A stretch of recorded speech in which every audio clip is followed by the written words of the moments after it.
Salut à toi, futur maître du monde de l'information. Aujourd'hui, on va décortiquer un concept qui, à première vue, a l'air aussi sexy qu'un cours de compta. La création de bases de données hyper spécialisées. Accroche-toi, car derrière ce nom barbare se cache peut-être ta prochaine idée de génie. Oublie les tableurs Excel poussiéreux et les lignes de code interminables. On va parler de listes ultimes, de répertoires de niche, de collections si pointues que tu seras la seule personne sur Terre à y avoir pensé. Et c'est justement ça qui est brillant. 1. C'est quoi ce truc? Une base de données hyper spécialisée, c'est tout simplement un annuaire qui répond à un besoin ultra précis. Le but n'est pas de concurrencer Google, mais de devenir la référence incontournable sur un sujet de niche. Imagine, tu es un chef cuisinier et tu cherches désespérément un producteur de safran bio en circuit court. Tu es réalisateur et tu as besoin de lister tous les châteaux abandonnés en Europe pour ton prochain film d'horreur. Tu es un fan inconditionnel d'un artiste et tu veux créer une carte interactive de toutes ses œuvres de street art dans le monde. Voilà, c'est ça, une base de données hyper spécialisée. C'est l'anti-annuaire généraliste. On ne veut pas tous les restaurants de Paris, mais plutôt tous les restaurants parisiens où l'on peut dîner sur le toit avec une vue sur la Tour Eiffel.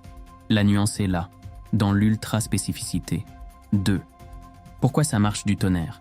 Tu penses peut-être, c'est bien mignon, mais qui va payer pour une liste de lieux de tournage? Grave erreur, mon ami. C'est justement parce que c'est une niche que ça a une valeur inestimable pour ceux qui en ont besoin. Tu deviens une autorité. Sur ton sujet, aussi pointu soit-il, tu deviens la référence, le phare dans la nuit pour tous ceux qui partagent ta passion ou ton besoin. Cette crédibilité est une monnaie d'échange surpuissante. Tu offres une solution à un problème réel. Si l'information que tu rassembles est dispersée, difficile d'accès ou tout simplement inexistante, tu offres un service incroyable. Tu économises un temps fou à tes utilisateurs. Et le temps, on le sait tous, c'est le bien le plus précieux. C'est un business model en or. Les options de monétisation sont nombreuses. Accès payant, abonnement premium pour des fonctionnalités avancées, affiliation avec les entreprises que tu répertories, vente de guides. Les professionnels sont souvent prêts à payer pour être visibles auprès d'une audience ultra qualifiée. Pense à une base de données recensant tous les artisans capables de travailler des matériaux rares et anciens. Pour un architecte ou un designer, l'accès à cette information vaut de l'or. 3. L'anecdote surprenante et un peu triviale. L'un des exemples les plus parlants est celui d'un développeur qui a eu une idée un peu terre à terre. Il a créé une application qui recense les toilettes publiques accessibles aux personnes à mobilité réduite. Ça peut faire sourire, mais pour des millions de personnes, cette information est cruciale et change radicalement leur quotidien, leur offrant plus de liberté et d'autonomie. Ce qui a commencé comme un projet personnel est devenu une application indispensable pour une communauté entière. Cela prouve que même l'idée la plus simple, si elle répond à un besoin fondamental et non satisfait, peut avoir un impact immense. 4. L'impact dans la vie réelle. Concrètement, à quoi ça sert tout ça? Ces bases de données, ce ne sont pas de simples gadgets pour geeks obsessionnels. Elles ont un impact tangible.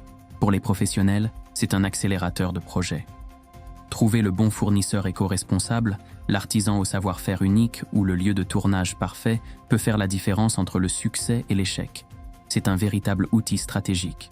Pour les consommateurs, c'est le pouvoir de faire des choix alignés avec leurs valeurs. Consommer local, soutenir l'artisanat, trouver des produits durables. Tout devient plus simple quand l'information est centralisée et accessible. Pour les communautés, c'est un ciment. Les passionnés d'un domaine, qu'il s'agisse de musique indépendante, de permaculture ou de collection de timbres, peuvent se connecter, partager et enrichir leurs connaissances grâce à une ressource commune. Alors, la prochaine fois que tu te surprendras à passer une nuit blanche à compiler des informations sur un sujet qui te fascine, ne te dis pas que tu perds ton temps. Demande-toi plutôt si tu n'es pas en train de construire, sans le savoir, la prochaine ressource de référence dans ton domaine. Tu as peut-être entre les mains une idée capable non seulement de devenir un projet rentable, mais aussi d'aider une communauté, de faciliter la vie des gens et, qui sait, de laisser une petite trace dans ton univers. Alors, prêt à te lancer et à devenir le roi ou la reine de ta propre niche, J'espère que cette astuce va faire chanter ton portefeuille. Si la vidéo t'a plu, fais exploser le compteur de likes. Et pour ne rater aucun de mes plans presque parfaits, clique sur le bouton s'abonner. C'est le meilleur carburant pour la chaîne. Allez, ciao les génies du cash.